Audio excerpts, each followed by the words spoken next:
नमस्कार दोस्तों, स्वागत है मेरे YouTube channel quality of Haryana में। आज हम डिस्कस करेंगे 7QC टूल्स के बारे में। तो आइए 7QC टूल्स के इस सेशन को स्टार्ट करने से पहले मेरी आप सभी से एक रिक्वेस्ट रहेगी कि जिन्होंने मेरे चैनल को अभी तक सब्सक्राइब नहीं किया है, कृपया करके सब्सक्राइब कर दें। तो आइए सेशन को स्टार्ट करते हैं कि 7QC टूल्स हैं क्या। सबसे पहले हम जानेंगे कि 7QC टूल्स के इस्तेमाल कहाँ कहाँ होते हैं। प्रॉब्लम सॉल्विंग के लिए, डाटा कलेक्शन के लिए, डाटा एनालाइजिंग के लिए, आइडेंटिफाई रूट कोज को आइडेंटिफाई करने के लिए, मेजरिंग द रिजल्ट को मेजर करने के लिए। तो आइए सबसे पहले हम पता कर लेते हैं कि हमारे 7QC टूल्स होते कौन कौन से हैं। सबसे पहला चेक शीट है, नंबर 2 पर Pareto analysis, number 3 cause and effect diagram, number 4 flow chart, number 5 scatter diagram, number 6 histogram, number 7 control chart. तो आइए सबसे पहले हम चेक शीट के बारे में जानते हैं कि चेक शीट होती क्या है।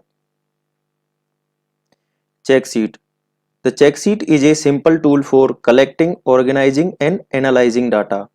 जो चेक शीट है वो किसी भी डाटा को कलेक्ट करने के लिए, उसको तरीके से ऑर्गेनाइज करने के लिए और एनालाइज करने के लिए इस्तेमाल किया जाता है चेक शीट का। तो एक उदाहरण के लिए, जैसे पार्ट का नेम कुछ भी हो सकता है, नाम जिसने डाटा को कलेक्ट किया है, लोकेशन हमने कहाँ का डाटा लिया है, जैसे मैंने इसमें एग्जांपल में आपको दिखाया कि फाइनल स्टेज का, वीक नंबर कोई भी वीक हो सकता है या कोई डे हो सकता है। जैसे अब मैंने यहाँ पे डिफेक्ट दिखाए गए हैं, dia over size, dia under size, किसी भी तरीके के कोई भी डिफेक्ट हो सकते हैं। जैसे मैंने यहाँ संडे को 5 पीस दिखाए डाया ओवर साइज के। तो अब कोई भी आसानी से बता सकता है कि किस दिन किस डिफेक्ट के सबसे ज्यादा पीस रिजेक्ट हुए। तो हमारे जैसे पूरे अगर मैं वीक की बात करूं तो हमारे 249 पीसेस रिजेक्ट हुए। तो बड़ी आसानी से हम बता सकते हैं, जैसे कोई पूछता है कि हमारे किस दिन कितने पीस रिजेक्ट हुए। तो आइए अब हम दूसरा टूल जो है हमारा पेरेटो एनालिसिस के बारे में जानते हैं कि पेरेटो एनालिसिस होता क्या है। Pareto analysis is premised on the idea that 80% of a project's benefits can be achieved by doing 20% of work। दूसरे तरीके से अगर हम बात करें तो यदि हम 20% कॉजेस पर काम कर लें तो हमारी जो 80% प्रॉब्लम्स हैं वो अचीव हो जाएंगी 20% कॉजेस पर काम करने पर। तो Pareto analysis is a powerful quality and decision making tool.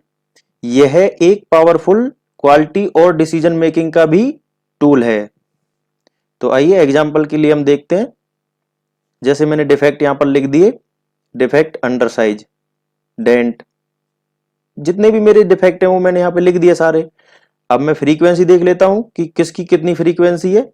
वो सारी फ्रीक्वेंसी लिख दी मैंने यहां। तो टोटल मेरे 561 पीसेज हैं।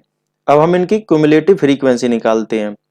जैसे यहाँ पर 200 लेंथ अंडर साइज के, फिर हम उसमें डेंट के पीस ऐड कर देंगे अगर यदि हमें क्यूमुलेटिव फ्रीक्वेंसी निकालनी है। जैसे मैंने इसमें 200 में 120 को ऐड किया तो 320 मैंने 100 को किया ऐड तो 420 मैंने 50 को ऐड किया तो 470। ऐसे करके हम यहाँ से फ्रीक्वेंसी निकाल लेंगे सारी, फिर उसकी परसेंटेज निकालेंगे। तो 36% जैसे मेरे लेंथ अंडर साइज के निकल के आ रहे हैं कि 30% जो शेयर है वो लेंथ अंडर साइज के पार्ट्स का है। अब परसेंटेज निकाली कैसे, ये 200 को मैंने 561 से डिवाइड किया जो हमारी टोटल वैल्यू है। ऐसे करके मैंने इन सभी का एक परसेंटेज निकाल लिया। तो आइए एग्जांपल के लिए अब समझते हैं कि पेरेटो एनालिसिस का जो चार्ट है वो होता कैसा है। देखिए इस तरीके का होता है पेरेटो चार्ट। पेरेटो चार्ट अपने आप ही जो हमारा डाटा होता है उसको प्रायोरिटाइज कर देता है। जैसे कि इसमें वाइटल फ्यू जो डाटा हमारा इंपॉर्टेंट होता है, जैसे कि हमें किस चीज पर सबसे पहले काम करना होता है उसको हम प्रायोरिटी पर रखते हैं, तो ये अपने आप ही उस चीज को प्रायोरिटी पर लेकर चला जाता है। और वाइटल फ्यू किसको बोला जाता है? अब पॉसिबल तो नहीं है कि हम सभी डिफेक्ट्स पर एक ही बारी में काम कर लें, तो जो सबसे ज्यादा इंपॉर्टेंट होते हैं उनको हम वाइटल फ्यू कहते हैं और जो कम इंपॉर्टेंट होते हैं उनको हम ट्राइवल मैनी कहते हैं। जैसे कि ये पीछे हमारे ये जो डिफेक्ट्स हैं ये हमारे ट्राइवल मैनी में आ जाते हैं, और ये वाली जो डिफेक्ट्स हैं ये इनको हमें प्रायोरिटी पर सबसे पहले हमें इन पर काम करना होता है।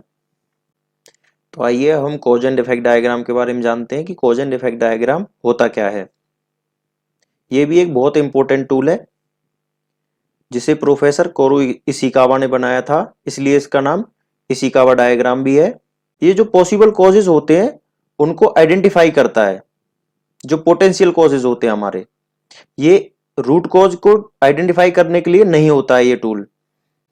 इसको फिशबोन डायग्राम भी जनरली बोला जाता है क्योंकि ये एक मछली के आकार का होता है। देखिए, अब हमें कोई यदि हमारी कोई प्रॉब्लम आई, जैसे डायमीटर आउट ऑफ स्पेक है, अगर हम उसके जो पॉसिबल कॉजेज है उसको अगर हमें फाइंड आउट करना है तो हम वो कैसे करेंगे? हम 6 एम्स के जरिए करेंगे। जैसे मैंने यहाँ पे लिखा है man, machine, method, material, measurement और मदर नेचर। अब जो हमारे कॉजेस हैं हम उनको इधर लिख देते हैं, जो हमारे डिफेक्ट होते हैं हम उसको इधर लिख देते हैं। अब ये जो हमारे पॉसिबल कॉजेस हैं ये कहाँ से आए? ये हम ब्रेनस्टॉर्मिंग करते हैं, ब्रेनस्टॉर्मिंग के बाद ये निकल के आते हैं।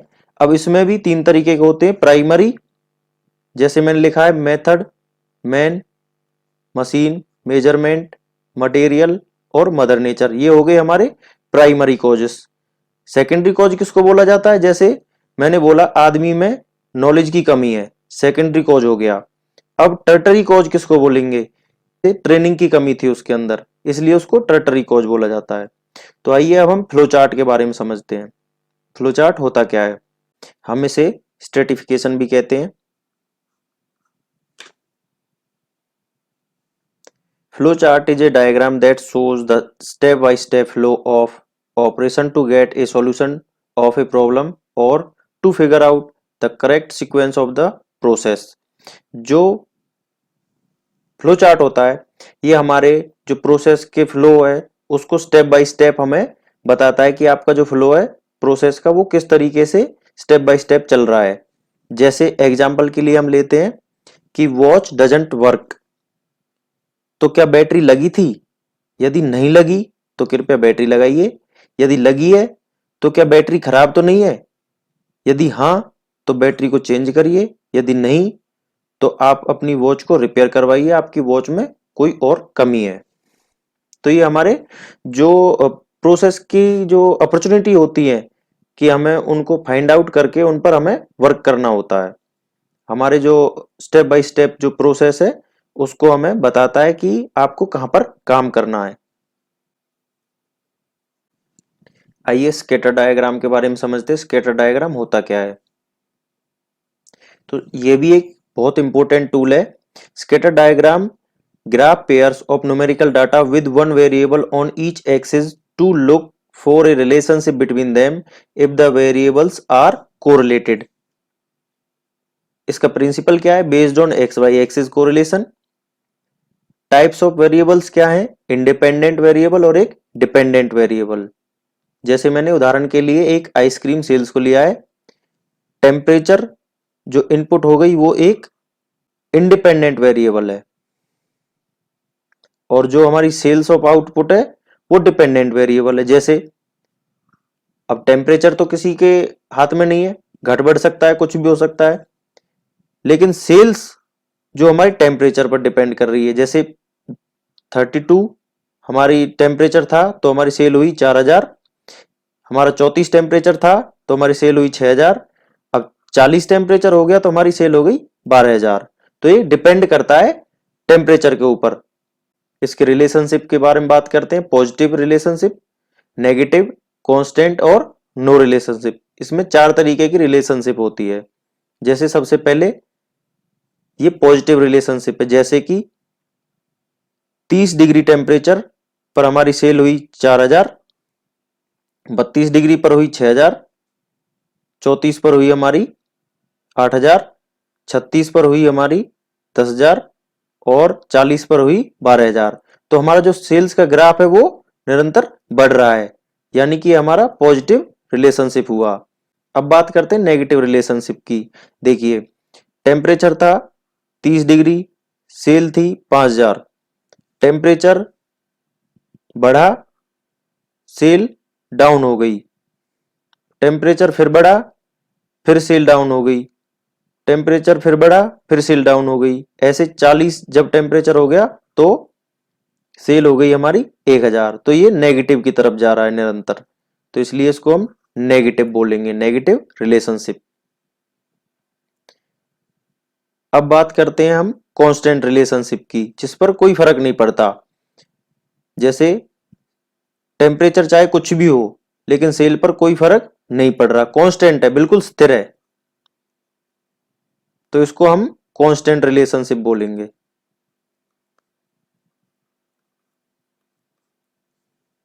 अब बात करते हैं नो रिलेशनशिप, जिसमें कोई रिलेशनशिप नहीं है।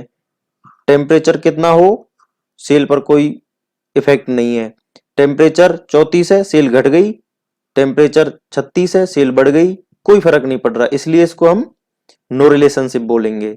तो ये हमारे जो प्रोसेस है उसकी रिलेशनशिप को दर्शाता है कि आपके जो प्रोसेस है उसमें कैसी रिलेशनशिप है, क्या वो डाटा एक दूसरे से मैच है।